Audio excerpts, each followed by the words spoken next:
Hai, aku Lisa dan berumur 16 tahun. Apa kalian memiliki fobia? Seperti takut akan sesuatu? Seseorang takut akan kegelapan? Atau badut? Apa yang aku takuti? Sejujurnya, aku takut akan semuanya. Tapi laba-laba adalah pemenangnya. Menjijikan. Makhluk bahaya dari neraka. Karena alasan yang tidak diketahui berada di planet ini. Aku berpikir keras tentang hal itu sekarang. Tapi tahun lalu aku hampir gila karena ketakutan. Kenapa? Mari ku ceritakan. Kita pindah ke Virginia dari Texas dan aku membencinya. Pertama-tama di sini dingin dan musim dingin mulai di bulan November. Tapi itu hanya sebagian masalah. Rumah kita, bagaimana ya? Pernahkah kalian berada di rumah setan di Disneyland? Rumah kita sangat mirip dengan itu. Itu bukan istana, tapi memiliki atmosfer itu. Rumahnya tua, luas, dan menyeramkan. Serius, tidak ada ruangan terang di sana. Di beberapa ruangan, contoh kamarku, cahaya hanya muncul di sore hari ketika mulai gelap. Dan di waktu lainnya, hanya ada kegelapan. Dan lantainya, itu selalu berdecik. Tapi bagian yang paling menyebalkan adalah serangga bodoh. Benar deh, awalnya kita harus sering memanggil petugas serangga. Lantai kamar dipenuhi kecoa mati. Dan ada serangga kasur juga. Pada malam hari, udara dipenuhi dengan ngengat. Dan tentu saja ada laba-laba. Aku akan menyebutnya monster berukuran besar. Tarantula tropis mungkin lebih besar. Tapi aku tidak yakin dan tidak mau tahu. Tapi laba-laba ini sangat besar. Aku takut dengan yang kecil, tapi ini berukuran sebesar tanganku. Tentu kalian berpikir bahwa konyol jika takut pada serangga. Tapi OMG, beberapa orang takut dengan air. Ada yang salah dengan fobia itu. Suatu hari aku melihat laba-laba memanjat bajuku di kamar mandi. Aku histeris dan berteriak. Aku menolak untuk memakai baju. Tidak ingin kembali ke kamar mandi. Sepertinya makhluk itu berukuran sebesar telapak tanganku. Mungkin lebih. Semua orang mencoba menenangkanku. Tapi aku tidak bisa tenang. Aku ketakutan setengah mati, sampai aku tidak bisa tidur di malam hari. Aku selalu memikirkan laba-laba sialan itu ada di mana-mana.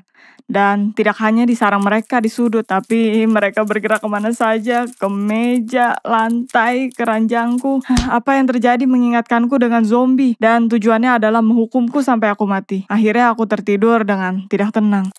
Aku memiliki mimpi buruk tentang laba-laba. Dan mereka semakin banyak dan banyak dan banyak. Sial. Aku tidak bisa memusnahkan mereka.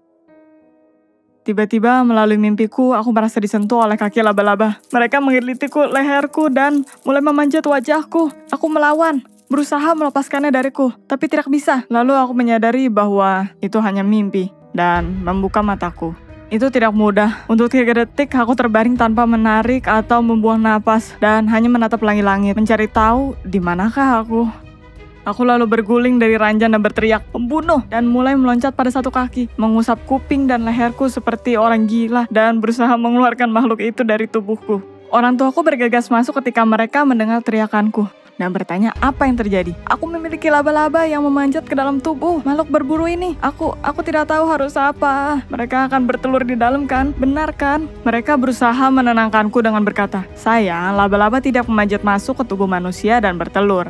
Mereka bukan ulat." Tapi aku tidak tahu apa yang mereka berusaha lakukan. Tuhan, di mana aku membacanya? Online? Aku harus mengeluarkan mereka. Ibu setuju untuk mengecek telingaku, tapi dia tidak sungguh-sungguh memperhatikan. Ketika dia bilang tidak ada apa-apa, aku tidak percaya. Bagaimana dia bisa melihatnya hanya dalam waktu 3 detik? "Bu, lihat lebih dekat. Bagaimana kalau itu berada sangat dalam?" Ibu tiba-tiba marah dan memberitahuku untuk kembali tidur dan berhenti mengada-ngada. Aku berteriak juga, berkata tidak bisa tidur dengan benda aneh ini di dalam tubuh. Ayah menyelamatkanku. Dia berkata bahwa laba-laba tidak makan daging manusia. Dan jika dia lapar dan tidak ingin mati kelaparan, dia akan memanjat keluar, mungkin nanti. Ya, tentu saja. Selamat atas dukungannya. Di pagi hari tidak ada yang berani bertanya, "Apa kabarmu, Lisa?" Atau, "Bagaimana makhluk besar laba-laba raksasa yang memakanmu hidup-hidup?" Tidak ada. Seperti tidak ada yang terjadi semalam. Aku merasa kacau. Aku sudah merasa buruk. dan tidak ada satupun yang peduli kepadaku. Keesokan paginya aku merasa baik-baik saja, tapi sore hari aku merasa ada telapak kecil bergerak di tenggorokanku. Jadi aku bergegas ke kamar mandi untuk memuntahkan monster ini. Tapi tidak peduli sekuat apapun, itu tidak berhasil. Makhluk itu tidak membiarkanku sendiri. Aku merasa dia bergerak ke paru-paru. Aku membunuh waktu memikirkan cara mengeluarkannya. Apa yang mereka makan? Gula? Madu? Aku mencari kasus serupa di Google, tapi tidak mendapat info. Tidak ada. Aku tidak merasa lebih baik. Setiap hari aku komplain bahwa binatang ini menggerogotiku dari dalam. Tiap hari rasanya dia semakin nyaman berada di dalam tubuhku. Seperti rumah baru. Tiap hari aku memohon orang tuaku untuk mengantarku ke rumah sakit. Atau untuk mendapat x-ray atau semacamnya. Tapi mereka menolak. Mereka tidak percaya sedikit pun ada sesuatu yang buruk terjadi padaku. Hasilnya aku memiliki pikiran aneh. Contohnya, aku mulai menyukai kamar mandi kosong dan gelap di rumah baru kami. Di sekolah ketika pria mengusirku kasar, seketika aku merasa menggali wajahnya dengan gigiku. Itu tidak pernah terjadi sebelumnya. Aku mendengar kalimat-kalimat aneh di kepalaku. Mungkin dari buku atau percakapan. Tapi masalahnya, aku tidak pernah membacanya atau bertemu orang tersebut. Jadi, aku tidak tahu dari mana aku mendengarnya. Apakah aku menyadari bahwa apa yang terjadi tidak normal? Ya, aku bukan idiot. Aku takut setengah mati. Tapi tidak ada yang berusaha menolong dan aku tidak bisa mengatur diriku sendiri. Aku tidak bisa menghadapinya. Akhirnya aku berkata lagi kepada orang tuaku. Aku tahu kalau aku tetap diam, aku akan gila dan tidak akan menghadapi masalah ini. Dan lagi, aku berharap kali ini ibu dan ayah akan menganggap ini serius dan akan memberikan aku x-ray dan mengeluarkan laba-laba. Mereka menanggapinya serius, tapi reaksinya sedikit berbeda dari yang aku bayangkan. Ya, katanya. Ya, tidak bagus. Kita harus pergi ke dokter. Aku sangat lega karena akhirnya bisa meyakinkan mereka dan duduk di kursi belakang mobil tanpa ada kecurigaan. Selagi berbicara dengan dokter, aku menyadari ada sesuatu. Dia tidak menawarkan x-ray, tapi menanyakan hal tentang suara di kepalaku dan ketakutanku akan laba-laba. Lalu, aku melihat tandanya. Aku ada di psikolog. Aku sangat marah. Aku mendatangi orang tuaku, dokter, dan bahkan resepsionis. Aku berteriak bahwa mereka mengkhianatiku dan berbohong. Dan aku menolak untuk tinggal bersama mereka mulai sekarang. Dan aku tidak akan pernah tinggal di klinik ini. Mereka berusaha memberiku sedatif, tapi aku berhasil kabur karena orang tuaku tidak memegangiku kencang. Aku berlari ke jalan dan suara di kepalaku terus berkata, bunuh, bunuh, bunuh. Aku tidak berhasil kabur jauh. Security menangkapku dan membawaku kembali. Aku menangis seperti bayi. Aku merasa hidupku telah berakhir. Aku merasakan laba-laba kecil itu menginjak hatiku dari dalam. Aku tahu klinik itu akan membantu laba-laba memakanku hidup-hidup. Tiba-tiba dokter bertanya, kamu mau kita memberikan x-ray? Aku menjawab, ya, hanya itu yang aku inginkan. Dan dia membalas, oke, ayo kita lakukan besok. Bagaimana perasaanmu ketika kamu mendapatkan hal yang sudah kamu inginkan dari dulu? Aku tidak bisa mempercayainya. Bisakah masalahku terpecahkan semudah itu? Aku berusaha membuat orang tuaku melakukan itu sejak lama. Dan sekarang sang dokter menawarinya begitu saja.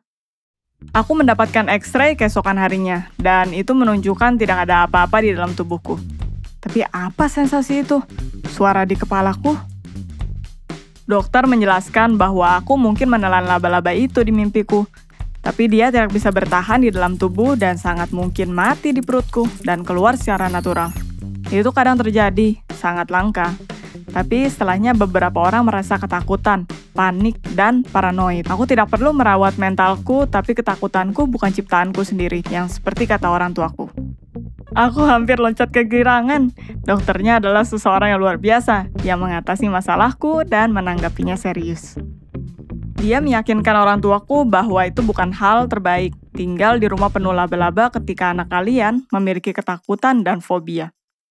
Jadi, kita pindah ke tempat yang tidak terlalu luas, tapi setidaknya tidak dipenuhi serangga. Aku belajar menghadapi ketakutanku dan mengontrol diriku. Suara di kepalaku hanya teman dari emosiku. Dan sekarang, aku mulai terbuka untuk mengatasinya.